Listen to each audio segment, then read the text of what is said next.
এই রেসপন্স কর্ডে শুনতে পাচ্ছিস? হ্যাঁ স্যার পাচ্ছি। হ্যাঁ স্যার শুনতে পাচ্ছি স্যার। হ্যাঁ,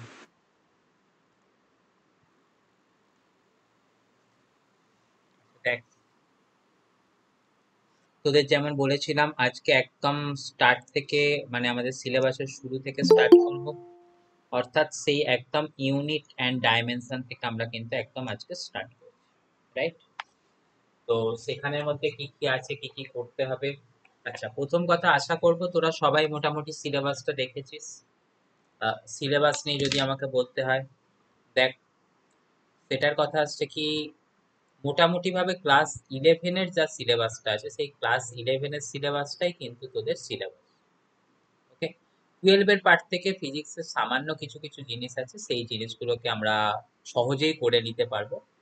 তো মোটামুটি যেটা দেখবি যে মেকানিক্স পোর্শনের উপর তোদের বেশি জোর আছে, থার্মোডাইনামিক্স, আর 12-এর যদি তোরা পোর্শন দেখিস যে অপটিক্স এর পোর্শন থেকে একটু জোর দিয়ে দেখবি।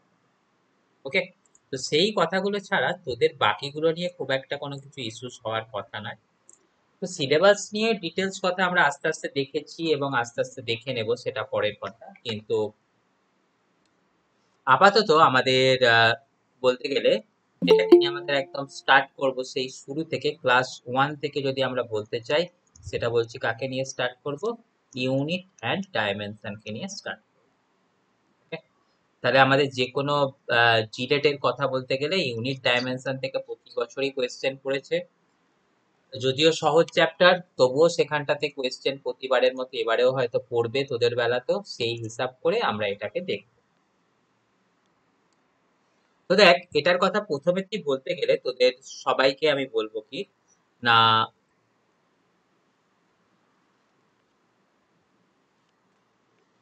সবাইকে যেটা বলতে গেলে বলতে হবে যে ইউনিটের ডেফিনেশন করে তোদের একটা কিছু লাভ নেই, তোরা বড় হয়ে গেছিস। আমি বলবো যেখান থেকে জিনিসটা স্টার্ট করব আমরা, সেটা হচ্ছে কি ইউনিট দু ধরনের হয়। একটা হচ্ছে কি ফান্ডামেন্টাল ইউনিট, এটা ডিরাইভড ইউনিট। হ্যাঁ, আর একটা ইউনিটকে আমরা কি বলি? আর একটা ইউনিটকে বলি ডিরাইভড ইউনিট। তো সবাই আমাদের এই বেসিক কথাটুকু তো আমরা জানি, ডিরাইভড। তো ফান্ডামেন্টাল ইউনিট আমরা কোনগুলোকে বলি? না, অবশ্যই সেটা সম্বন্ধে আমি ধরে নেব যে তোদের বেসিক আইডিয়াটুকু আছে। কি ফান্ডামেন্টাল ইউনিট? না, যেসব ফিজিক্যাল কোয়ান্টিটি গুলো ইনডিপেন্ডেন্ট, ওকে, অর্থাৎ যারা অন্য কারোর ওপরেতে নির্ভরশীল নয়, ওকে, তাদেরকেই আমরা বলবো কি ফান্ডামেন্টাল কোয়ান্টিটি। ওকে, তাহলে আমাদের বলবো কি যে সমস্ত ইউনিট গুলো অন্য ইউনিটের উপর নির্ভরশীল নয় তাদেরকে আমরা বলবো কি ফান্ডামেন্টাল ইউনিট। ওকে, তাহলে এখান থেকে আমরা লিখে দেবো কি unit which is independent of others, independent of others। তাহলে যে সমস্ত ইউনিট গুলো অন্যের ওপর নির্ভরশীল নয় তাদেরকে বলবো কি ফান্ডামেন্টাল ইউনিট। তাহলে ডিরাইভড ইউনিটের সময় নিশ্চয়ই বেসিক্যালি বুঝতে পারছিস কথাটা কি আসবে, যারা অন্যের ওপর নির্ভরশীল, অর্থাৎ এখানটাতে আমরা বলবো কি which depend on other, which depend on other unit। Other unit বলতে আমি এখানেতে কার কথা বলছি? না, যারা বিভিন্ন ফান্ডামেন্টাল ইউনিট গুলোর উপরেতে নির্ভর করে। তাহলে আমাদের এখান থেকে কি কথা বললাম? ফান্ডামেন্টাল ইউনিট মানে এই সমস্ত ইউনিট গুলো অন্যের উপরেতে নির্ভর করে না। আর ডিরাইভড ইউনিট বলতে বললাম কি যারা ফান্ডামেন্টাল ইউনিট গুলোর উপর নির্ভর করে আমাদের তৈরি হয়েছে তাদেরকে আমরা বলবো কি না ডিরাইভড ইউনিট। ওকে, এরপরেতে তোদের যে কথাটা চলে আয় সেটা আসছে কি দেখতো না, ফান্ডামেন্টাল ইউনিট কতগুলো? কেউ একজন বল কতগুলো ফান্ডামেন্টাল ইউনিট হয়? 7টা। আচ্ছা, তাহলে আমরা সবাই শিখেছি কি আমাদের ফান্ডামেন্টাল ইউনিট কতগুলো হয়? 7 ফান্ডামেন্টাল।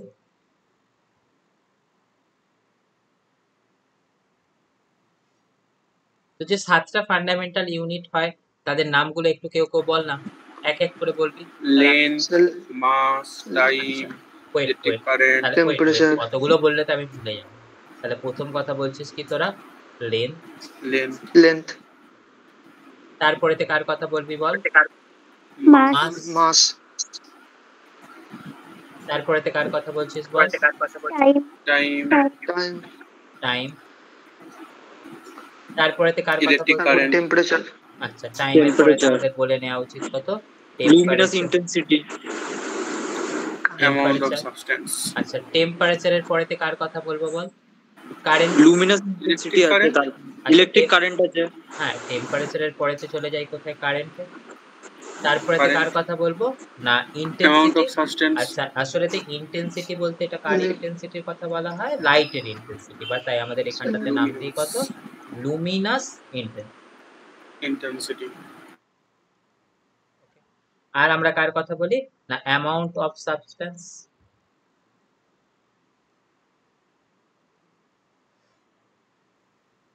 ওকে, তাহলে এই 7টা ইউনিটের কথা কিন্তু আমরা বলি যেগুলোকে বলি হচ্ছে আমরা ফান্ডামেন্টাল ইউনিট। তো ফান্ডামেন্টাল ইউনিট গুলো শুধুমাত্র নামটাই আমাদের কাছে অবশ্যই সাফিসিয়েন্ট হবে না, তাদের আমাদের কি কি জানতে হবে? তাদের এসআই ইউনিট গুলোকেও জানতে হবে। দেখ, এসআই ছাড়া বাকি ইউনিট গুলো কাজে লাগে, কিন্তু আমাদের এই স্টেজেতে সমস্ত কিছুকে আমি এক্সপেক্ট করব না যে তোরা মনে রাখবে, অন্তত এসআই ইউনিট গুলোকে তোরা মনে রাখবে। তাহলে যদি আমি আমাদের এসআই ইউনিট গুলোর কথা বলি, লেন্থের এসআই ইউনিট সবাই শিখেছি, মিটার। মাসের এসআই ইউনিট কত লিখেছি? কিলোগ্রাম। টাইমের এসআই ইউনিট কত শিখেছি আমরা? সেকেন্ড। ওকে, টেম্পারেচারের এসআই ইউনিট কত শিখেছি আমরা? যদি মনে থাকে তো ভালো, নালে মনে করে নাও, সেটা হচ্ছে কত? কেলভিন। কারেন্টের এসআই ইউনিট আমরা কত শিখেছি সবাই? অ্যাম্পিয়ার। ইন্টেন্সিটির একক আমরা কত শিখেছি? ইন্টেন্সিটির একক শিখেছি ক্যান্ডেলা। ওকে, যাকে আমাদের শর্ট ফর্মেতে কি লেখা হয়? C সাফিক্সে D. ওকে, আর দেখ আমাদের অ্যামাউন্ট অফ সাবস্টেন্স তাকে আমাদের কি দিয়ে লেখা হয়? মোল দিয়ে লেখা হয়। মোল। হ্যাঁ, মোল কিন্তু আমাদের লেখার সময় পুরো কথা লেখা হয় না, বানান করে MOL এটুকুনি কথাই লেখা, তাই তো? তাহলে এটুকুনি আমাদের আসছে কি না 7খানা ফান্ডামেন্টাল ইউনিট আছে। ফান্ডামেন্টাল ইউনিট গুলোর আমরা কোন এককের কথা এখানটাতে আমরা আলোচনা করে নিলাম? আমরা আলোচনা করে নিলাম সবগুলোই হচ্ছে এসআই ইউনিটের কথা আলোচনা। আচ্ছা কেউ তো একটা বল, এসআই ইউনিটের পুরো কথাটা কি? এসআই এই পুরো কথাটা কি? Unit of standards. না, এটা হচ্ছে অ্যাকচুয়ালি একটা এসআই ইউনিট কথাটা হচ্ছে একটা ফ্রেঞ্চ ওয়ার্ডের হ্যাঁ, একটা হচ্ছে কি একটা ফ্রেঞ্চ ওয়ার্ডের অ্যাব্রিভিয়েশন। অ্যাব্রিভিয়েশন মানে কি? ছোট করে যাকে বলা হয়। তো যে ফ্রেঞ্চ সিস্টেম ইন্টারন্যাশনাল আলোচনা করব আমরা, এটাকে বলা হয়, বানান করে বলার সময় বলা হয় কি সিস্টেমা ইন্টারন্যাশনালা দা ইউনিটস। দা ইউনিটসও বলা হয় না, এটাকে প্রোনাউন্সিয়েট করা হয় কি দা ইউনাইটস। ওকে, যেরকম ভাবে তোরা ওই কি বলা হয়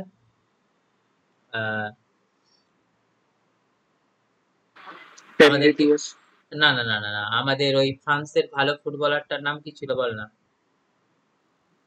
বা ফ্রান্সের কোচের নাম শুনেছিস তো? ফ্রান্সের কোচ কে ছিল? দিদিয়ার দেশ। তো ওখানেতেও কিন্তু দেশ উচ্চারণ হতো না, তাকে বলা হতো কি দেশক। তো সেরকম ভাবে এখানেও ইউনিট উচ্চারণ করা হয় না, উচ্চারণ কি করা হয়? ইউনাইটস। তো যাই হোক সেটার কথা পরে। তো এখান থেকে আমাদের মনে রাখতে হচ্ছে কি সিস্টেমা, এটার উচ্চারণ কি হয় তাহলে? সিস্টেমা। তারপরে তো আসছে কি ইন্টারন্যাশনালে, ইন্টার NATION ইন্টারন্যাশনালে দা ইউনাইটস। ওকে, সিস্টেমা ইন্টারন্যাশনালে দা ইউনাইটস। ওকে, এই জিনিসটার সংক্ষিপ্ত ফর্মটাকে আমরা বলি কি এসআই। আচ্ছা, এই এসআই ফর্মটা কবে থেকে আমাদের স্ট্যান্ডার্ড বলে ধরে নেওয়া হয়েছে? সেটাও হয়তো আমাদের কাছে খুব একটা রিলেভেন্ট নয়, কিন্তু তাও মনে রাখবো এটা আমাদের স্ট্যান্ডার্ড ধরে নেওয়া হয়েছে কবে থেকে না 1960 থেকে স্ট্যান্ডার্ড ধরে। ওকে, তার আগে কিন্তু আমাদের যে যেমন পারতাম তারা সেরকম ধরনের ইউনিটকে ব্যবহার করতাম। যে যেমন পারতাম সেরকম ধরনের ইউনিটস বলতে আমরা কার কার কথা বলছি? আমাদের যাদের সুবিধা হতো সিজিএস ইউনিট ব্যবহার করা, আমরা সিজিএস ব্যবহার করতাম। যাদের সুবিধা হতো এফপিএস ব্যবহার করতাম, তারা আমরা এফপিএস করতাম। যাদের হতো এমকেএস ব্যবহার করার কথা, তারা এমকেএস ব্যবহার করতাম। অর্থাৎ আমার বক্তব্য হলো এটাই যে এসআই ইউনিট ব্যবহার করার আগে আমাদের কি ইউনিটের চল ছিল? সিজিএস ইউনিটের চল ছিল। এখনো ব্যবহার করা হয় কিন্তু ম্যাক্সিমামটা এসআই ব্যবহার করা হয়। কেউ তো একটা বল, সিজিএস পুরো কথাটা কি? Centimetre, gram and second. হ্যাঁ, তাহলে এটার পুরো কথা হচ্ছে কি সেন্টিমিটার, গ্রাম, সেকেন্ড। আচ্ছা, এরপরে তো আমরা কার কথা ব্যবহার করতাম? সবাই শিখেছিস, এটা ছাড়া আমরা ব্যবহার করতাম হচ্ছে এফপিএস। এফপিএস এর পুরো কথা কি? এফপিএস এর পুরো কথা হতো pound second. Foot pound second. এরপরেতে আচ্ছা কেউ কি জয়েন করতে চাইছে?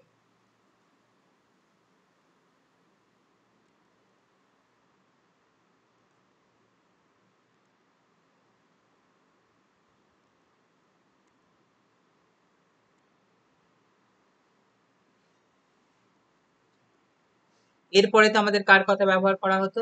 এরপরে ব্যবহার করা হতো এমকেএস। ওকে, সেটার কথাটা তোরা বল, নিশ্চয়ই বলতে পারবি। কি আসছে? Metre, kilogram, second. Metre, kilogram, second.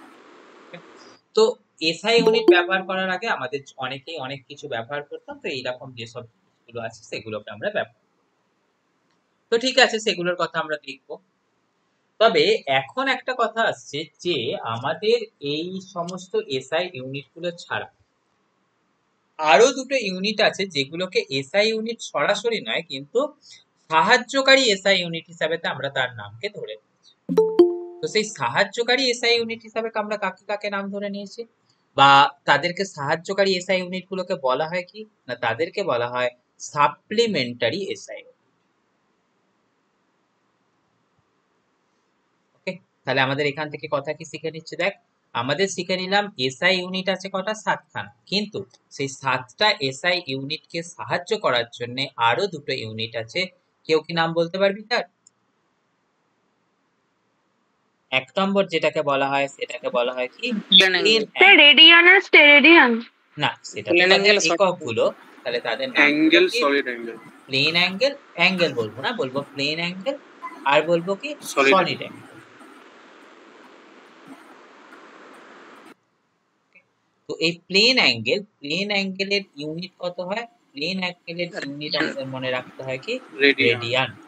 ওকে, আর আমাদের যে সলিড অ্যাঙ্গেল আছে সলিড অ্যাঙ্গেলের ইউনিটটাকে লিখতে হয় কত? স্ট্রে রেডিয়ান।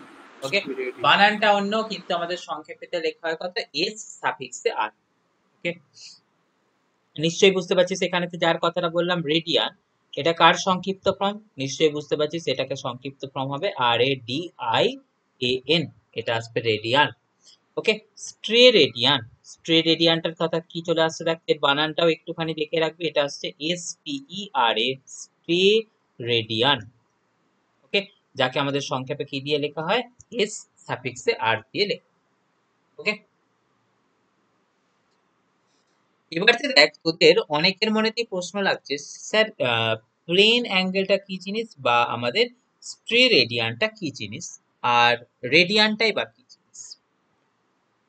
তো সেই রেডিয়ানটাকে ডিফাইন করতে গেলে মানে আমাদের ডেফিনেশন দরকার লাগবে না, কিন্তু কনসেপ্টটুকু আমাদের তো জেনে রাখা উচিত। তাই আমাদের এখান থেকে সেই কনসেপ্টটা জেনে রাখার জন্য আমরা কি করছি না, এসআই ইউনিট অফ প্লেন অ্যাঙ্গেলকে নিয়ে একটু ছোট করে ডিসকাশন করে নেব।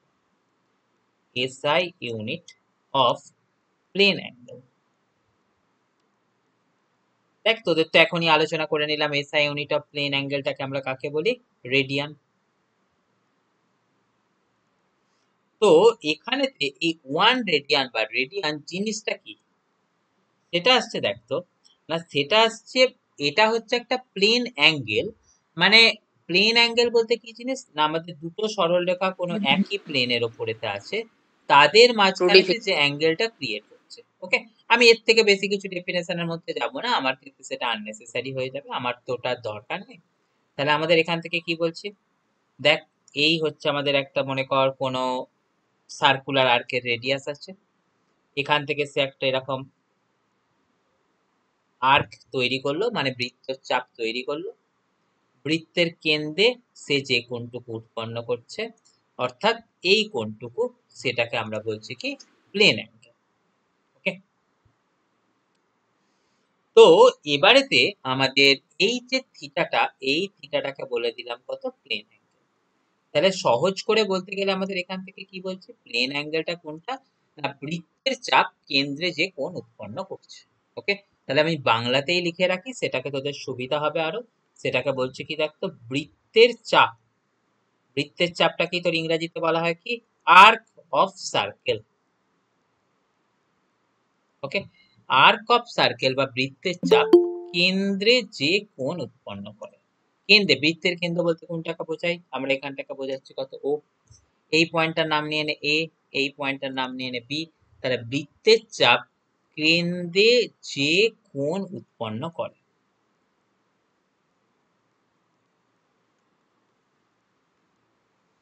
ওকে, সেটাকেই আমরা বলে দিলাম কি না, সেটাকেই বলে দিলাম প্লেন।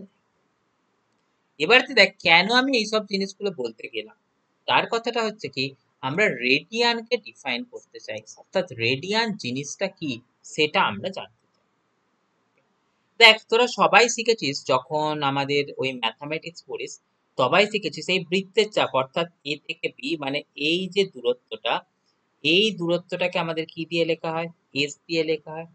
আর তোরা সবাই শিখেছিস কত হয়? S equal to R theta, তাই তো রে? মনে পড়ে তো? হ্যাঁ আরে sir. S equal to R theta তোরা সবাই তো পড়েছিস, এটা হচ্ছে কি বৃত্তের চাপ, বৃত্তের ব্যাসার্ধ আর কেন্দ্রে উৎপন্ন কোণের মধ্যে সম্পর্ক, তাই তো? হুম হুম।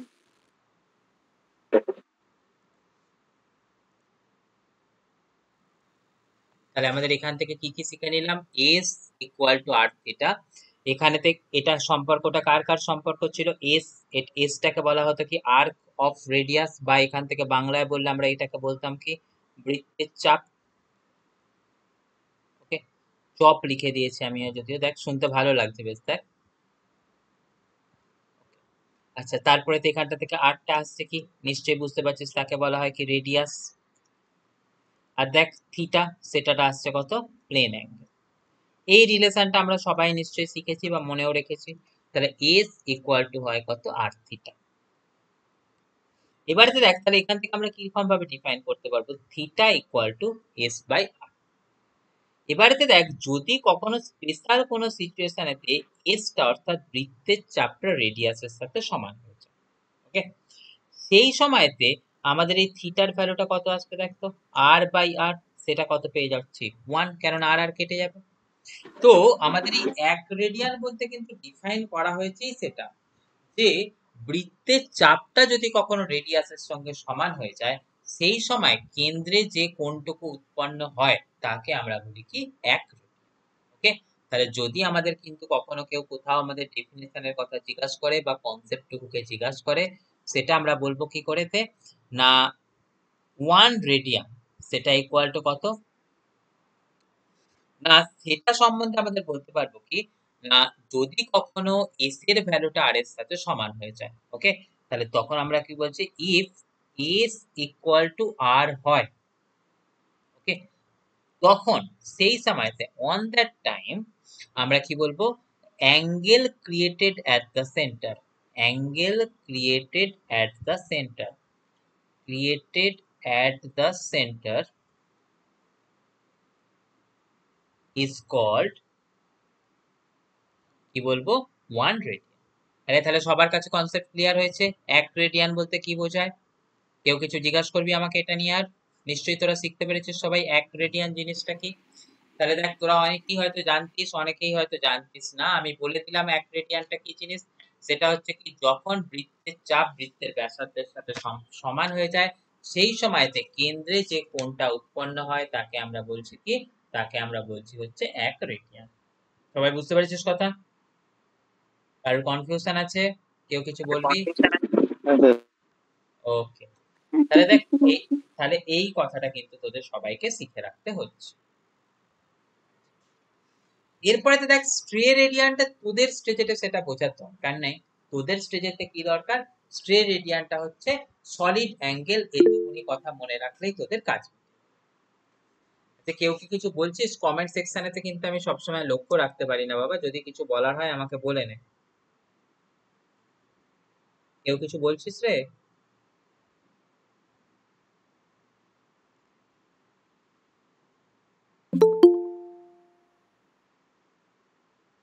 স্যার আজকের ক্লাসটা রেকর্ডিং থাকবে তো? হ্যাঁ আছে তো,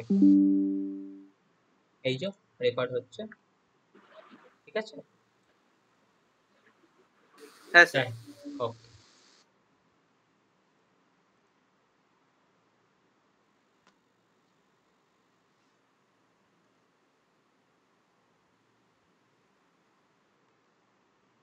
যাই হোক, আমরা তাহলে রেডিয়ানের কথাটা শিখে নিলাম। এরপরেতে আমাদের যে জিনিসটা দরকার পড়বে সেটা হচ্ছে যে আমাদের কয়েকটা প্রেফিক্স আর কয়েকটা সাফিক্সের কথা কিন্তু আমাদেরকে মনে রাখতে হবে। তো যে সমস্ত প্রেফিক্স আর সাফিক্সের কথা আমাদের মনে রাখতে হবে সেগুলোর কথা একটুখানি দেখে নেব, এবং তার সাথে সাথে সেটার ভ্যালুস গুলো যদি আমাদের কিছু কারোর মনে থাকে তারা কিন্তু আমাকে বলার চেষ্টা করবে।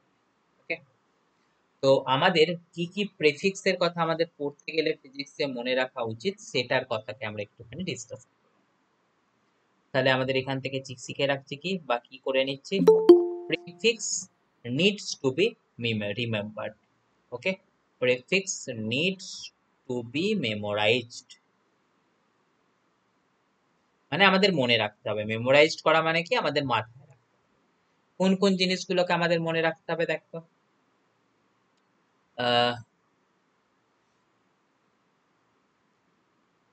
তোদের প্রথম কথা ধর, কোথাও লেখা আছে কি ডেসি, ডেসি আমরা মনে কর মিটারের কথাই বলছি, তাদের সমস্ত গুলোকে আমরা সমস্ত মিটার গুলোকে দিয়েই শিখি, তার সাথে আমাদের মিটারের রিলেশন কত সেটাকেই আমরা দেখছি। ধর কোথাও বলা আছে ডেসিমিটার, ডেসিমিটার মানে কত হয় রে, কত মিটার হয়, কেউ তো বল একটা। এই ফাল্গুনি তুই তো বল অন্তত,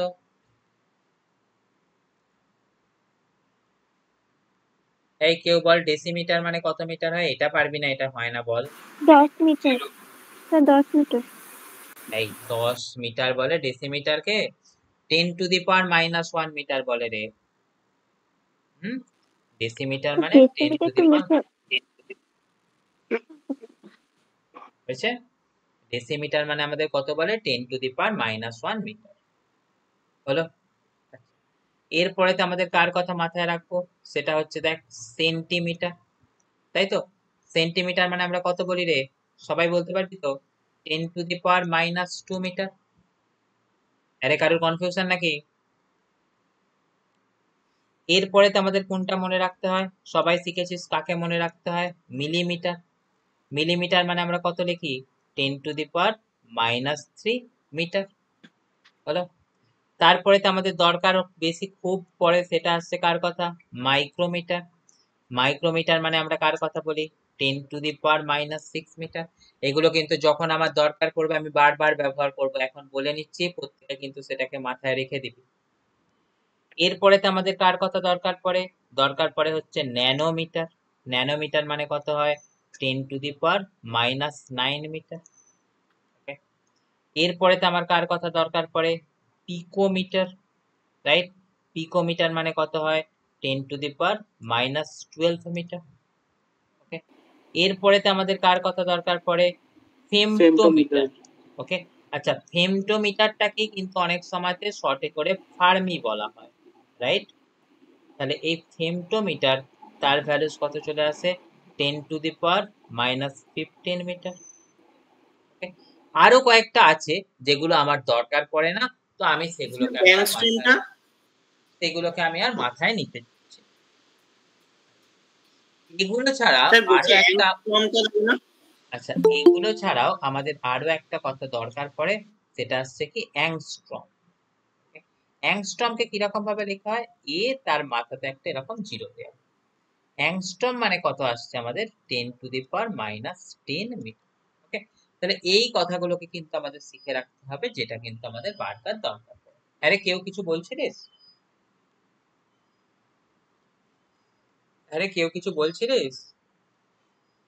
আমি কথা বলছিলাম, আমি শুনতে পাইনি বাবা, কেউ কিছু বললে বল। স্যার আমি এই অ্যাংস্ট্রমের ব্যাপারটাই বলছিলাম। ওকে, তাহলে দেখ একদম সহজ কথা, এই কথাগুলো তোদের মনে রাখতে হচ্ছে। এগুলো ছাড়া আমাদের আর যেগুলো মনে রাখতে হবে, এগুলো তো হয়ে গেল কি 10⁻⁻1 -2 এরকম কথাগুলো চলে গেল। এবারেতে এগুলো ছাড়া আমাদের ওই ওপরের দিকের গুলো, অর্থাৎ 10 এর বড় পারে, মাইনাস নয়, মানে 1 2 3 সেগুলোর কথাও একটু মনে রাখতে হবে। তার জন্য তোরা প্রথম কোনটাকে মনে রাখবি বলতো, ডেকা, তাই তো? ডেকা মানে আমরা কত বলি, 10 মিটার। 1 ডেকামিটার মানে আমরা বলি কত, 10 মিটার। তারপরে তো আমাদের কথা কাজ চলে আসে, দেখ সবাই আমরা শিখেছি কি হেক্টো বা হেকা, সেটার ভ্যালুটা কত বলি না, 10 স্কোয়ার মিটার। ওকে, তারপরে তো আমরা কার কথা বলি, সবাই শিখেছি হচ্ছে কিলোমিটার। কিলোমিটার মানে আমরা কত বলি, 10⁻³ মিটার। তারপরে তো আমাদের কথা কার আসে, তারপরে তো আসে হচ্ছে মেগা। ওকে, মেগা মানে কত হয়, 10⁻⁶। তারপরে তো আমাদের কার কথা যায়, তারপরে তো যায় হচ্ছে গিগা। গিগা মানে কত করি, 10⁻৯। তারপরে তো আমরা কার কথা করি, তারপরে তো করি হচ্ছে টেরা। ওকে, টেরার মানে ভ্যালুটা কত চলে যায়, 10⁻12। মোটামুটি এই কটাই মনে রাখবি, এর থেকে বেশি কিন্তু আমাদের দরকার পড়বে না। এবারেতে একটা কথা আমি বলে রাখি, সেটা হচ্ছে দেখো, ধর আমাদের লেখা আছে কত, কিলোমিটার। কিলোমিটারের সময় কিন্তু আমরা সাফিক্সে কত লিখি না, আমাদের লিখি হচ্ছে এরকম ভাবে 1 km। মেগামিটার মানে সেটার সময় আমাদের লিখতে গেলে কি হয়, 1 এরকম ভাবে একটা মেগার এমটাকে কিন্তু বড় লিখতে হয়, তারপরের পার্টেরটা থাকে কত এরকম আমাদের ছোট। গিগা, তাহলে সেটার সময় তোদের কি করতে হয়, 1 এরকম বড় হাতের জি, ছোট হাতের, আর এখান থেকে টেরার সময় বড় হাতের টি। আচ্ছা, সেটার কথাটাও না হয় আমরা পরে শিখবো, আপাতত তোদের একসাথে এত কিছু করতে গেলে কনফিউশন হয়ে যেতে পারে। আপাতত তোরা এই যে আমাদের এখানে সাফিক্স গুলো বা প্রিফিক্স গুলো বলে দিলাম, সেটাকে কিন্তু তোরা মুখস্থ করে ফেল। এটার পরে তোদের আরো যেটা কথা আমি শিখিয়ে রাখবো বা মনে রাখতে হবে, সেটা হচ্ছে কি, আমাদের সমস্ত ইউনিট গুলোকে কিন্তু রোমান হরফেতে লেখা হয়, সেগুলোকে কিন্তু ইটালিক্সে লেখা হয় না। মানে আমি কি বলতে চাইছি দেখ তো, সেটা হচ্ছে কি, ধর এরকম কথা, আমি মনে কর লিখছি যে বলের একক মানে ফোর্সের একক। আমরা সবাই শিখেছি ইউনিট অফ ফোর্স কত আছে, ইউনিট অফ ফোর্স আমরা সবাই শিখেছি কত, নিউটন। মাস ইনটু অ্যাক্সেলারেশন। ঠিক আছে, সেটার কথা পরে যাবো, আমার ওখানে তো এখন দরকার নেই। তো আমার যেটা বক্তব্য সেটা হচ্ছে এই নিউটনকে আমরা লেখার সময়তে কিন্তু রোমান হরফে লিখবো, ইটালিক্সে কিন্তু লিখবো না। মানে আমি কিরকম কথা বলছি, ধর আমি ফোর্সের ইউনিট সেটাকে লিখলাম ধর 1 নিউটন। নিউটন মানে কিন্তু আমাদের এখান থেকে এরকম এই সোজা করে লিখবো, এটা হলো কি রোমান হরফে দেবে। কিন্তু আমরা ইটালিক্সে কিন্তু কখনো লিখবো না, মানে এই এনটাকে মনে কর আমাদের এরকম করে অনেক সময়তে এরকম বাঁকিয়ে লিখে দিলাম, এটা কিন্তু রোমান হরফ নয়। বাঁকিয়ে লেখা বা আমাদের বোল্ড করে লেখা সেগুলো কিন্তু আমাদের ইউনিট লেখার সময়তে টেকনিক নয়। ইউনিট আমরা যখনই লিখবো তখন সবসময় আমরা যেটাকে করবো কি না, সেটাকে চেষ্টা করব রোমান হরফেতে লেখা। ওকে, তাহলে সেই কথাটাকেও যদি আমি এখানটাতে লিখে রাখি, সেটা আসছে কি, যা কিছু সিম্বল ইউজ করব all should be in Rome. Okay, তাহলে আমাদের এখানটাতে মাথায় রাখছে কি, all symbol should be in roman. Okay, যেন এই কথাটা ভুলে না যাস, একটুখানি দরকারি কথা একটুখানি মাথায় রাখ। এরপরেতে দেখ, যদি কোনো ইউনিটের সময়তে মনে কর তুই বললি কি কোনো একটা সায়েন্টিস্টের নাম অনুযায়ী কোনো একটা একক, তো সেই সায়েন্টিস্টের নাম অনুযায়ী যদি কোনো একক থাকে না, সেই এককের ইনিশিয়াল লেটারটা কিন্তু কখনো ক্যাপিটাল হয়। ওকে, তাহলে আমাদের কথাটা কি বলছি, মনে কর আমাদের এখান থেকে কথাটা বলছি কি, আমি বলছি যে আমি এই নিউটনের কথাটা বলছি। নিউটনকে যদি আমি কখনো এরকম ভাবে বানান করে লিখি, কিন্তু তার প্রথম অক্ষরটা এরকম ভাবে ক্যাপিটাল NOUNTN লিখবো না। এটা যদি আমি লিখে ফেলি তার মানে জানবো যে কি আমি সায়েন্টিস্টের নামটাকে দিয়ে যখন লিখছি এটা রং লিখছি। আমাকে লিখতে গেলে কি লিখতে হবে, 1 নিউটন, এই কথাটা লিখতে হবে। ওকে, এটা আসবে কি না। তাহলে এই কথাটাও যেন কেউ ভুল করে ফেলিস না, আমাদের সিম্বল গুলো লেখার সময় সমস্তগুলো রোমানে লিখতে হবে। এবং যদি কোনো আমরা ইউনিট সায়েন্টিস্টের নাম অনুযায়ী কোনো ইউনিট পেয়ে থাকি, সেখানেতে সায়েন্টিস্টের নামের ফার্স্ট অক্ষরটা কিন্তু ক্যাপিটাল লিখতে পারবো না, সেটাকে কিন্তু আমাদের সবসময় স্মল এতেই লিখতে হবে। যেমন তোদের আরো শিখেছিস যে তোর এনার্জির একক কত হয়, জুল। তাহলে আমরা কি কখনো এরকম ভাবে লিখতে পারবো 1 JOULE? দেখ এখানে যেটাকে কিন্তু আমি ক্যাপিটালে লিখেছি, অর্থাৎ আমি এটা কিন্তু ভুল লিখেছি। আমি কিন্তু ইউনিটের নাম এরকম ক্যাপিটাল দিয়ে লিখতে পারি না। ইউনিটের নাম আমাদের লিখতে গেলে, সায়েন্টিস্টের নামটা লিখতে গেলে কত লিখতে পারবো, 1 JOULE।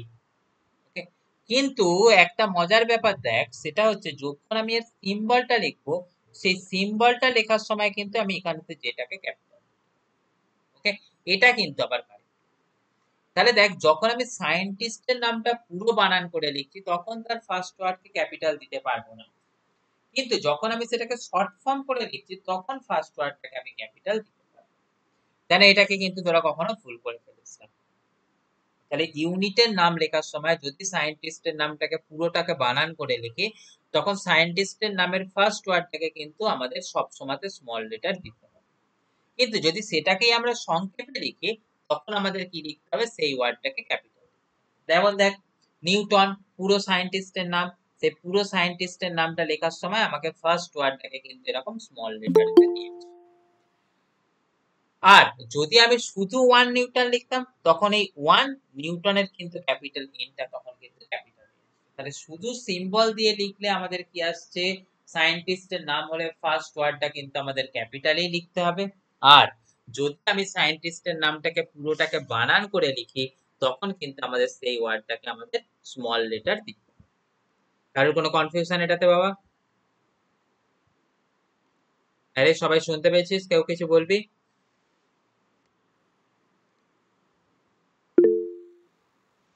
কথা বল, কেউ যদি কিছু বলিস বল, গ্রুপ কিছু টাইপ ফাইপ করিস না, বল। অসুবিধা আছে কারোর কিছু? না স্যার। না স্যার। এবারেতে দেখ আরো একটা কথা আমরা অনেক সময়তেই বলি, ধর আমাদের কোনো একটা মেজারমেন্টের ভ্যালু হয়েছে 25 সেন্টিমিটার। আমরা কিন্তু ভুল করে অনেক সময়তেই লিখে ফেলি কি আমাদের সেটাকে 25 সেন্টিমিটার, সেটাতে 1 সেন্টিমিটারের থেকে বেশি, তাহলে সেটাকে আমাদের প্লুরাল ফর্মে লিখে ফেলা উচিত, কিন্তু না, আমরা কিন্তু কখনো এই একক দিয়ে লিখলে সিম্বলকে কিন্তু আমাদের প্লুরাল করে লেখা হয় না। ওকে, মানে আমাদের কথা বলছি কি, ধর আমাদের কোথাও লিখছি 25 সেন্টিমিটার, 25 সেন্টিমিটার এটাই কিন্তু কারেক্ট ফর্ম। আমরা কিন্তু কখনো কেউ লিখবো না 25 সেন্টিমিটার, আমরা লিখি না কোনো কিছু প্লুরাল করতে গেলে তার পাশে একটা এস লিখে দিই, এখানে কিন্তু আমি কখনো সেরকম এস লিখতে পারবো। ওকে, ছোট্ট একটুখানি কথা শিখিয়ে রাখলাম, এটাকে কিন্তু তোরা মাথার মধ্যে রেখে হলো।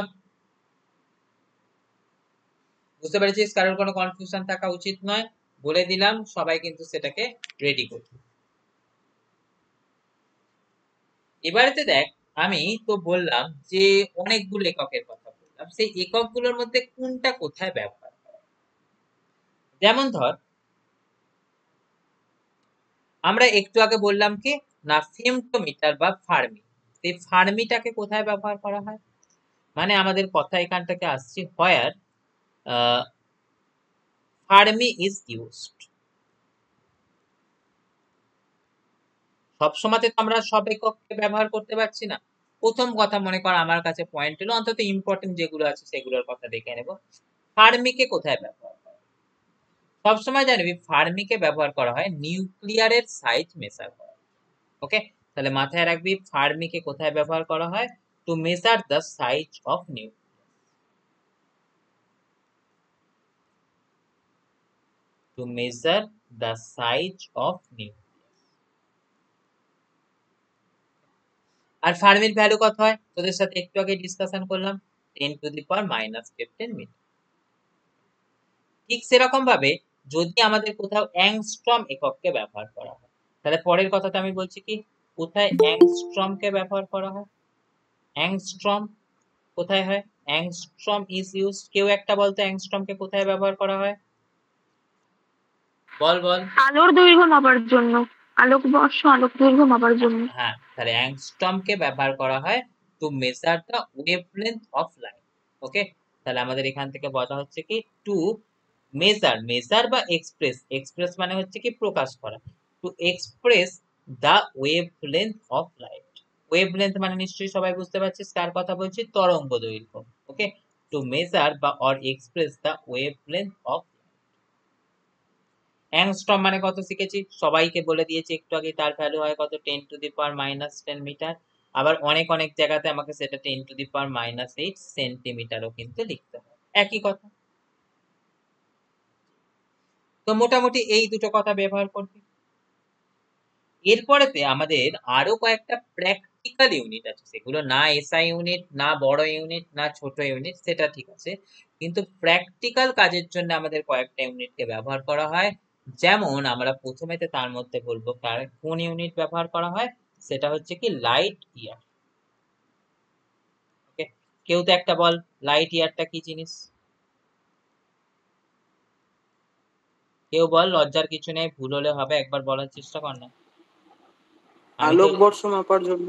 এই লাইট ইয়ার মানেই তো আলোক বর্ষ, তো লাইট ইয়ার তো একটা ডিসটেন্স, এই ডিসটেন্সটা কি জিনিস, লাইট এক বছরে যতটা দূরত্ব করে তাকে লাইট লাইট এটা দিয়ে কি করা হয়, তাহলে সহজ কথা আসছে সবাই বলতে পারছি, সেটা হচ্ছে কি ডিসটেন্স মেজার করা হয়।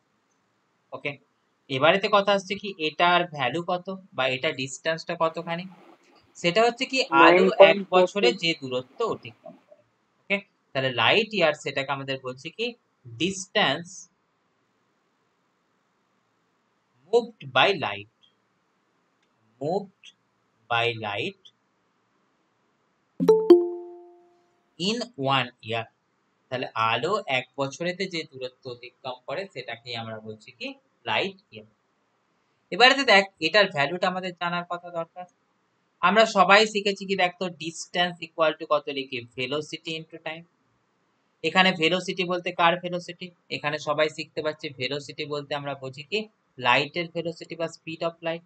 তাহলে ফাঁকা জায়গাতে স্পিড অফ লাইট কত হয় তোরা জানলে ভালো, না হলে মুখস্থ করে নিবি এখন, সেটা আসছে কত, 3 × 10⁸ মিটার পার সেকেন্ড।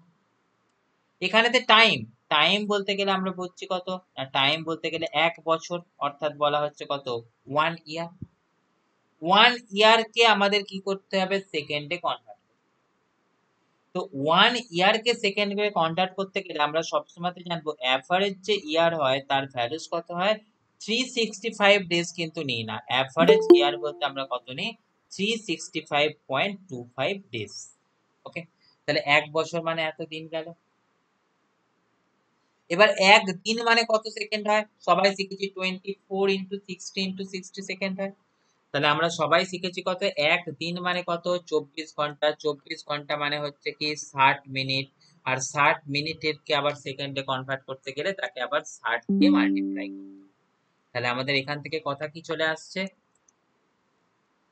এখান থেকে চলে আসছে এটাকে যদি আমি সেকেন্ডে কনভার্ট করি লিখবো কিরকম ভাবে, 365.25। এবারে দিন হলো, দিনটাকে সেকেন্ডে কনভার্ট করতে গেলে কি করতে হয়, 24 ইন্টু 60 ইন্টু 60 সেকেন্ড।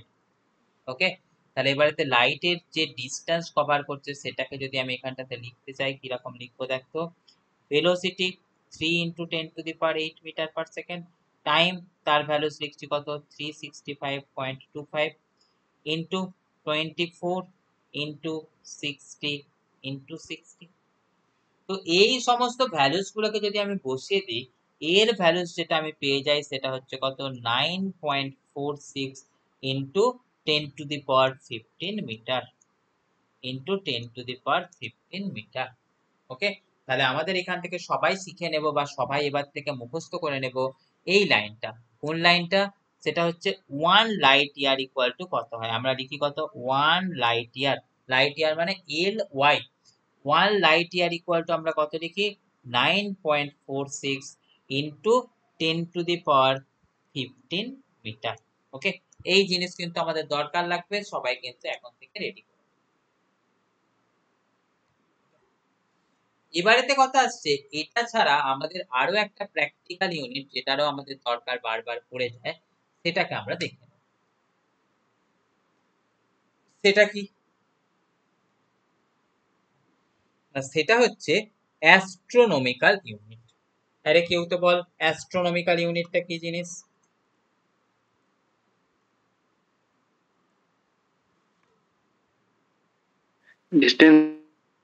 এবারে তো এটা বলতে গেলে আমরা কি বলছি দেখো, আমাদের মাঝখানেতে থাকে কি সূর্য,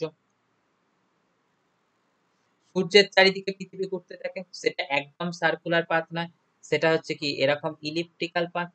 তার মানে কোথাও দেখছি সূর্য থেকে পৃথিবীর মধ্যে দূরত্বটা ছোট, আবার কোথাও দেখছি পৃথিবী থেকে সূর্যের দূরত্বটা বড়। তো আমাদের অ্যাস্ট্রোনমিক্যাল ইউনিট বলতে বোঝানো হয়েছে কি সূর্য থেকে পৃথিবীর গড় দূরত্ব। ওকে, তাহলে আমাদের এইসব ছবি ফবি আমাদের মনে রাখতে হবে না, এটা তোদের বোঝানোর জন্য আমি বলছিলাম। তাহলে আমাদের যদি কোথাও আসে কি অ্যাস্ট্রোনমিক্যাল ইউনিট, অ্যাস্ট্রোনমিক্যাল ইউনিট, ওকে, সবাই জানবি সেটাকে ছোট ফর্মে লেখা হয় কত, এ ইউ। ওকে, লেখা হয় এ ইউ। অ্যাস্ট্রোনমিক্যাল ইউনিটটা কি জিনিস ভাই, তোদের সাথে এই ডিসকাশন করলাম, সেটা হচ্ছে কি সূর্য আর পৃথিবীর মধ্যে অ্যাভারেজ। ওকে, তাহলে অ্যাভারেজ কি আবার বলি কি, মিন। তাই আমরা বলছি কি it is the mean distance between earth and sun. Okay, তাহলে এটাকে বলছি কি it is the mean distance, mean মানে কিন্তু average, it is the mean distance between earth and sun. কারোর কোনো কনফিউশন আছে এটাতে, আরে কারোর কোনো কনফিউশন আছে এটাতে? না স্যার, আচ্ছা, এটার ভ্যালু এইউ ক্ষেত্রে হ্যাঁ হ্যাঁ, এখানে ইউটা কি স্মল লেটারে হবে? না না না বাবা, এখানে ইউটা কিন্তু বড় হাতের লেটারেতেই হবে। হলো, এরপরেতে দেখ পরের কথায়।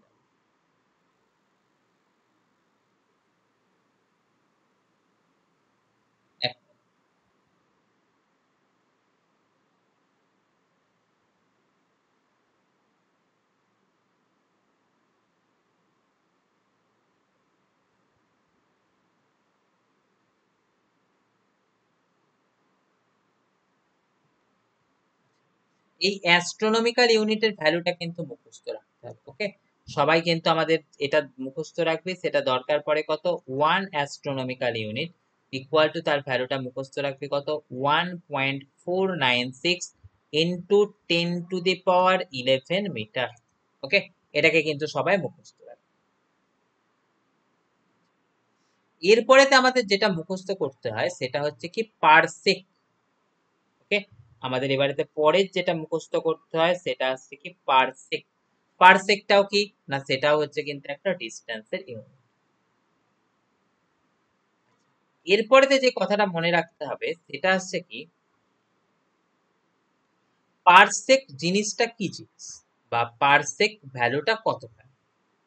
তো সেই পারসেক ভ্যালুটা কতখানি সেটা বলতে গেলে তোদের মনে রাখতে হবে একটা বৃত্তের চাপের কথা। ভালো করে শোন, এটা কিন্তু অনেকের কনফিউশন হয়, সেটার ক্ষেত্রে তোদের আমি শিখিয়ে দিচ্ছি। দেখ আমি লিখে দিচ্ছি, দেখ এই মনে কর একটা আমাদের বৃত্তের চাপ আঁকলাম, এই বৃত্তের চাপ আঁকলাম, এই পয়েন্টের নাম নিয়ে নে এ, এই পয়েন্টের নাম নিয়ে নে কি বি, এটার নাম নিয়ে নে কত ও। এবারেতে দেখ আমি পারসেককে কিরকম ভাবে ডিফাইন করেছি। তোরা ধরে নিবি কি এই যে এ থেকে বি অব্দি ডিস্টেন্সটা আছে, এ থেকে বি অব্দি ডিস্টেন্সটাকেই বলা হয় কি বৃত্তের চাপ, সেটা কি এস কে লিখি। ধরে নে এখানে যে বৃত্তের চাপটা আছে তার ভ্যালুটা হচ্ছে কতখানি 1 অ্যাস্ট্রোনমিক্যাল ইউনিট। ওকে, তোরা ধরে নে সেই সময়তে বৃত্তের কেন্দ্রে যে কোণটা উৎপন্ন হয়েছে অর্থাৎ যে থিটাটা উৎপন্ন হয়েছে সেই থিটাটার ভ্যালু হচ্ছে কত 1 সেকেন্ড। ওকে, 1 সেকেন্ড কি জিনিস আমি আসছি একটু পরের কথা। তো যদি আমাদের এস এর ভ্যালু 1 অ্যাস্ট্রোনমিক্যাল ইউনিট হয়, বৃত্তের কেন্দ্রে যে অ্যাঙ্গেল ক্রিয়েট হয়েছে তার ভ্যালুটা হচ্ছে কতখানি 1 সেকেন্ড, সেই সময়তে বৃত্তের যে রেডিয়াসটা আছে অর্থাৎ এই ও থেকে এ যেটাকে আমরা রেডিয়াস বলছি, সেই রেডিয়াসের ভ্যালুটা কত আসবে 1 পার সেকেন্ড। ওকে, আশা করি বুঝতে অসুবিধা হলো না। তাহলে আমাদের এখান থেকে বলে রাখলাম কি পারসেক দূরত্বটাকে কিরকম ভাবে ডিফাইন করা হয়েছে, সেটা হচ্ছে কি দেখতো যদি বৃত্তের চাপ ইকুয়াল টু কত হয় 1 অ্যাস্ট্রোনমিক্যাল ইউনিট, মানে সেটাকে বলছি কত 1.496 into 10 to the power 11 metre. Okay, আর কি হয়, আর বললাম থিটার ভ্যালুটা হয় কত 1 সেকেন্ড। ওকে, 1 সেকেন্ড বলতে কি না সেটা আসছে কি তোর কিন্তু ওই আমাদের অ্যাঙ্গেল থেকে এটাকে ডিফাইন করা হয়েছে। ওকে, না এখান থেকে অ্যাঙ্গেল থেকে সেকেন্ডটাকে কিরকম ভাবে ডিফাইন করেছি আমরা দেখ সবাই শিখেছি কত ডিগ্রি। ওকে, স্যার এই ডিগ্রি 1 ডিগ্রি মানে 4 মিনিট ওইটা? এই 1 ডিগ্রি মানে 4 মিনিট কোথায়? এই কেউ তো বল আমাদের এই সেকেন্ডটা কিরকম ভাবে ডিফাইন করা হচ্ছে, ডিগ্রি থেকে আমাদের এই সেকেন্ডকে ডিফাইন করতে হয়, কেউ একটা বল কিরকম ভাবে করি, শুনবো তোদের থেকে, বল বলতে পারবি কিন্তু তোরা,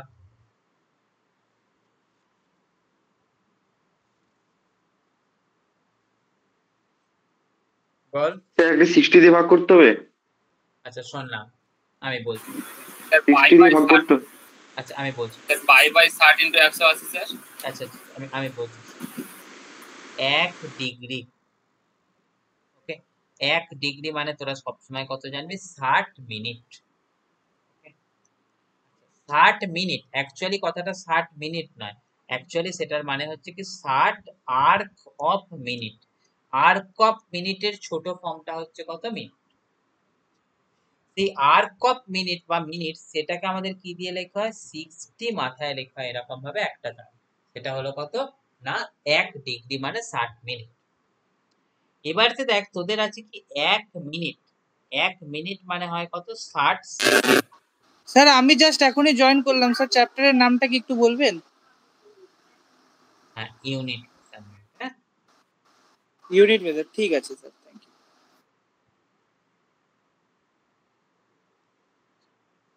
এরপরেতে কথা আসছে কি দেখতো 60 সেকেন্ড, অ্যাকচুয়ালি কথাটা কিন্তু সেকেন্ড নয়, অ্যাকচুয়ালি এখানেতে পুরো কথাটা হয় কত 60 আর্ক অফ সেকেন্ড। সেটাকেই তোকে লিখতে গেলে কি করতে হয় 60 মাথায় লিখতে হয় কত এত সেকেন্ড। তাহলে তোরা এখান থেকে কি কি কথা শিখে নিলি, দেখ তোরা এখান থেকে শিখলি কত 1 ডিগ্রি, 1 ডিগ্রি ইকুয়াল টু কত দেখলি 60 মিনিট। 1 মিনিট সেটা ইকুয়াল টু আবার তোরা কত শিখে নিলি 60 সেকেন্ড। ওকে, এবার দেখ এটা তো চলে গেল তোর ডিগ্রি মিনিট আর সেকেন্ডের সম্পর্ক।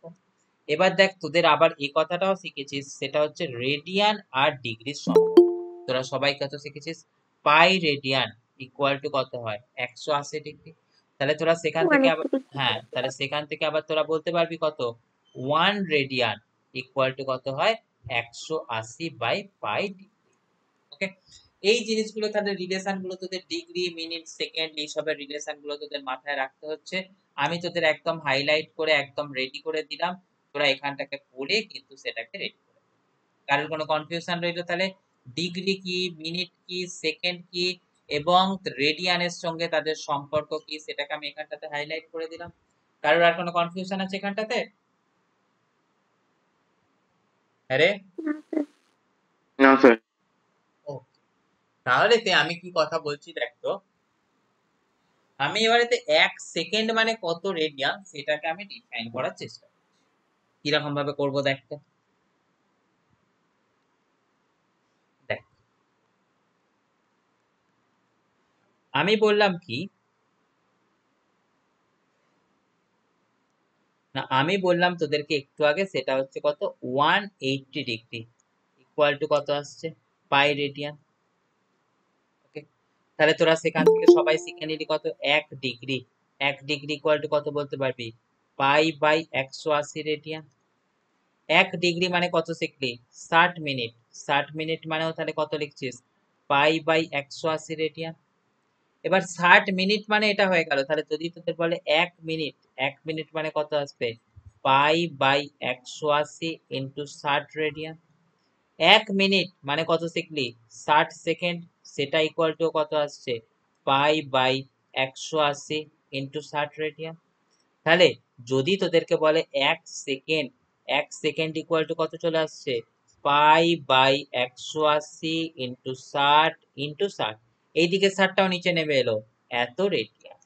ওকে, তাহলে আমাদের যদি আমাদের কখনো তা বের করতে বলে বা দরকার পড়ে যে ভাই আমাদের 1 সেকেন্ড ইকুয়াল টু কত, তো আমরা সবাই কিন্তু মাথার মধ্যে রেখে দেব 1 সেকেন্ড ইকুয়াল টু হচ্ছে পাই বাই 160 বাই ইন্টু 60, সেটা radian.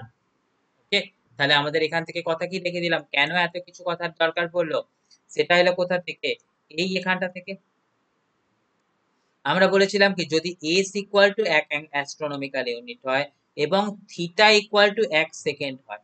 Theta equal two 1 second বলতে গেলে আমি তোদের তাহলে কি বোঝালাম, থিটা ইকুয়াল টু 1 সেকেন্ড বলতে আমি তোদের বুঝিয়ে দিলাম এখানেতে যে ভ্যালুটা নিতে হবে সেটা আসছে কত পাই বাই 180 ইন্টু 60 ইন্টু 60 এত রেডিয়ান।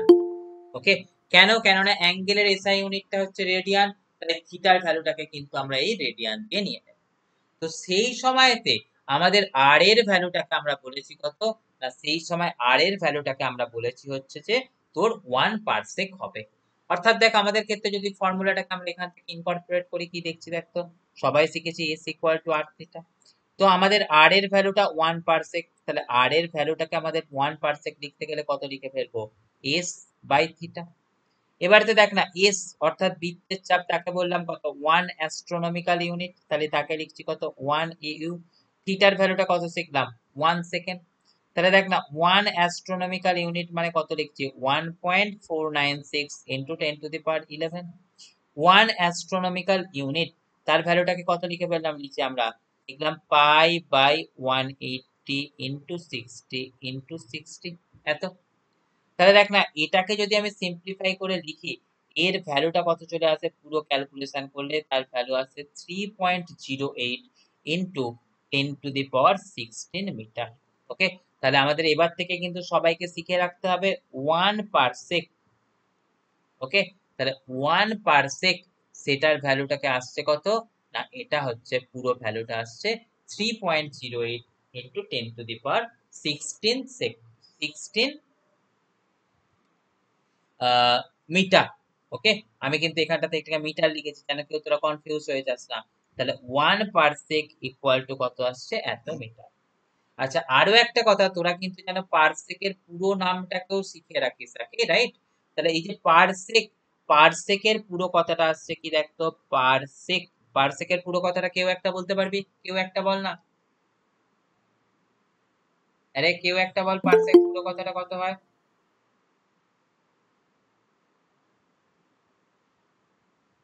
বল পার বল। সেকেন্ড হবে, না রে গাদা, পারসেকটা পার সেকেন্ড পার হয় না। সেকেন্ড। না না না, এটা পুরো কথাটা হচ্ছে কি প্যারালাকটিক সেকেন্ড।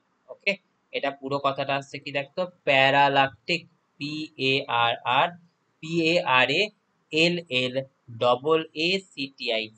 প্যারালাকটিক সেকেন্ড। ওকে, এই প্যারালাকটিক সেকেন্ডটা হচ্ছে কি পারসেকের শর্ট ফর্ম।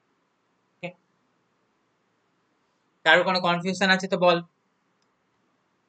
আরে ছেলেদের মেয়েদের কেউ কোনো কনফিউশনে ভুগছিস এটা নিয়ে, যেটাকে করালাম? না স্যার, ওকে। আচ্ছা, এখান থেকে তাহলে কয়েকটা ছোট ছোট কথা তোদের একটুখানি শিখে রাখতে হবে, মানে প্র্যাকটিক্যাল কাজকর্ম করার সময়তে বা মনে রাখার সময়তে, অঙ্কের সময়তে দরকার পড়বে।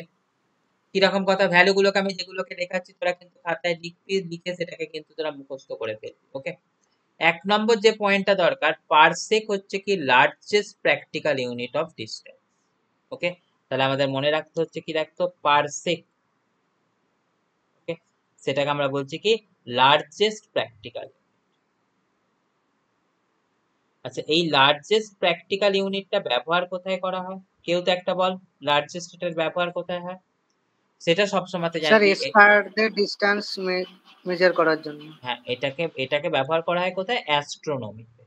অর্থাৎ পৃথিবী থেকে আমাদের মঙ্গল গ্রহের দূরত্ব কত, পৃথিবী থেকে আমাদের প্লুটোর দূরত্ব কত, সেই সমস্ত জিনিসগুলোকে মেজার করার জন্য ব্যবহার করা হয় পারসেক। এরপরেতে আরেকটা কথা তোদের কিন্তু মনে রাখতে হবে, সেটা হচ্ছে কি দেখতো, তোদের এই কি বলা হচ্ছে, পারসেক আর লাইট ইয়ারের সম্পর্ক। ওকে, তোরা মাথায় রাখবি। স্যার এগুলো কি ডাইমেনশনাল অ্যানালাইসিসে পড়ে? হ্যাঁ, ইউনিট অ্যান্ড ডাইমেনশন এই চ্যাপ্টারটার মধ্যে এগুলো পড়ে। তো তোদের যেরকম বলেছিলাম আমি সমস্ত কিছু এক ধার থেকে করিয়ে দেব, সেই জন্য এক ধার থেকে করিয়ে দিচ্ছি। কখনো যদি তোদের কোনো অঙ্কের ক্ষেত্রে কোনো কিছু ডেটার দরকার পড়ে, যা নোটস এর মধ্যে আমি এখানটাতে লিখে দিচ্ছি সমস্ত কিছু সেটা থেকে রেডি হলো। আমার তাড়াহুড়ো করার হ্যাঁ স্যার। দরকার নেই, তোদের 1 বছর টাইম আছে, সমস্ত জিনিস আস্তে আস্তে গুছিয়ে যাবে। সেই জন্য সমস্ত কিছু ছোটখাটো যেসব জিনিস দরকার হলেও হতে পারে, সেগুলোকেও কিন্তু আমি এখানটাতে তোদের নোট করে দিচ্ছি। বোঝা গেল কথা? আচ্ছা, যাই হোক, 1 পারসেক ইকুয়াল টু তোদের কিন্তু দরকার পড়তে পারে, সেটা হচ্ছে কি না, লাইট ইয়ার কত হয়। সবসময় মনে রাখবি 1 পারসেক ইকুয়াল টু হয় 3.26 লাইট ইয়ার। আর সবসময়তে মনে রাখবি এই রিলেশনটার কথা মনে রাখবি, পারসেক কিন্তু লাইট ইয়ারের থেকে বড় হয়। পারসেক তো সবার থেকেই বড় হয়, তাহলে parsec is greater than 1 light ইয়ার। আবার লাইট ইয়ার কার থেকে বড় হয়? সে অ্যাস্ট্রোনমিক্যাল ইউনিটের থেকে বড়। ওকে, তাহলে তোরা দেখছিস কি, লাইট ইয়ার, পারসেক আর অ্যাস্ট্রোনমিক্যাল ইউনিট, এই তিনটার মধ্যে সব থেকে বড় কে? পারসেক। তারপরে বড় কে? Light year. তারপরে বড় কে? অ্যাস্ট্রোনমিক্যাল। হলো? স্যার খাচ্ছি, 10 মিনিট পরে কল করছি। হ্যাঁ স্যার, ওকে ওকে।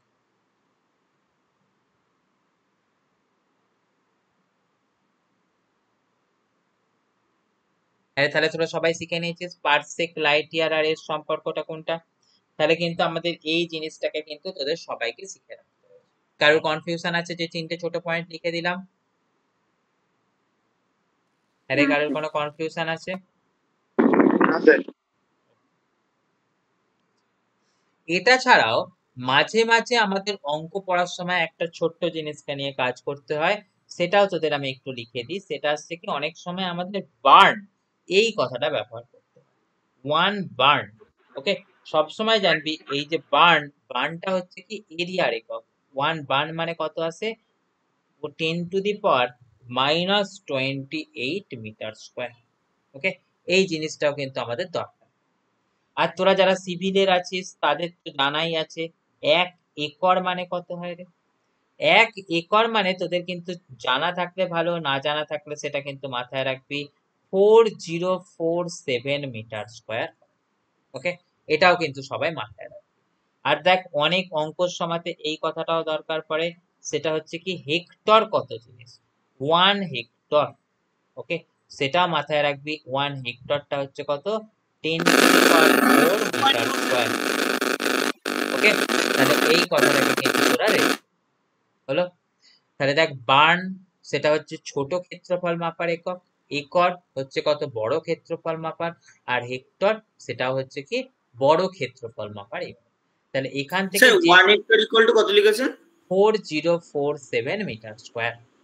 না 1 hectare, hectare 1 hectare equal to লিখেছি 10⁴ মিটার স্কোয়ার। আচ্ছা ঠিক আছে। এখানটাতে লিখেছি কত দেখতো, 10⁴। বুঝতে পেরেছিস এবার হ্যান্ড রাইটিংটা? এখানটাতে আসছে কত, 10⁴ মিটার। হ্যাঁ ঠিক আছে। ঠিক। আর একটা জিনিস তোদের দরকার পড়ে সেটা হচ্ছে কি সেক। আর একটা জিনিস দরকার পড়ে সেক। সেকটা হচ্ছে কি smallest practical unit of time. Okay, এটাও আমাদের দরকার পড়ে, সেটা হচ্ছে কি smallest practical unit of time. তাহলে এই সময় মেজার করার সব থেকে ছোট ব্যবহারিক একক smallest practical unit of time, সেটাকে আমরা বলছি কত, সেক। যদি আমরা জেনে থাকি তো ভালো, আদারওয়াইজ আমরা এখন থেকে মুখস্থ করব। সেক মানে কত হয়, 10⁻⁻8 সেকেন্ড। ওকে, তাহলে এটুকুনি কাজ কিন্তু তোদের সবাইকে করবি, এটা কিন্তু তোদের দরকার।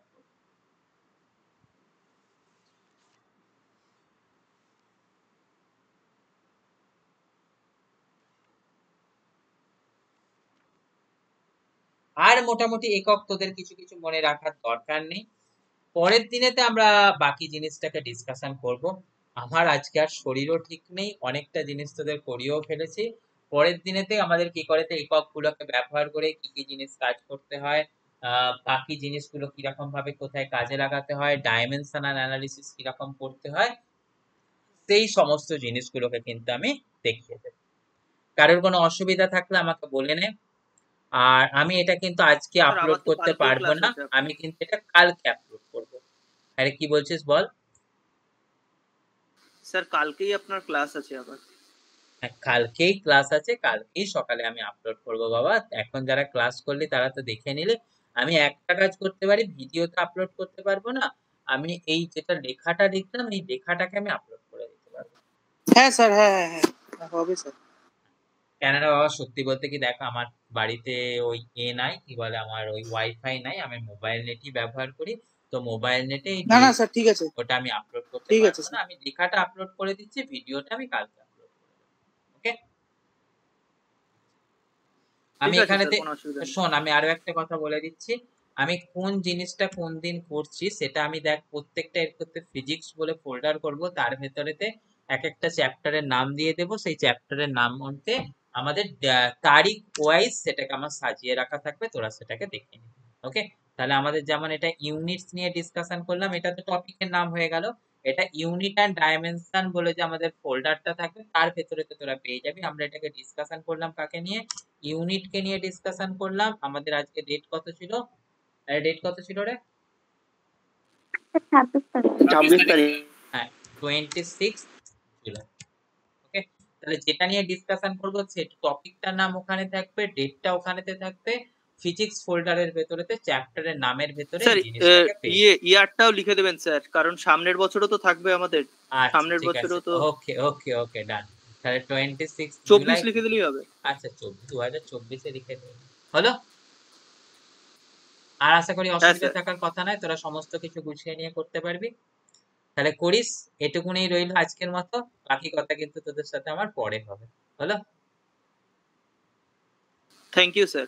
ওকে চল বাই। কালকে তোদের কালকে তোদের কটা থেকে ক্লাস আছে রে?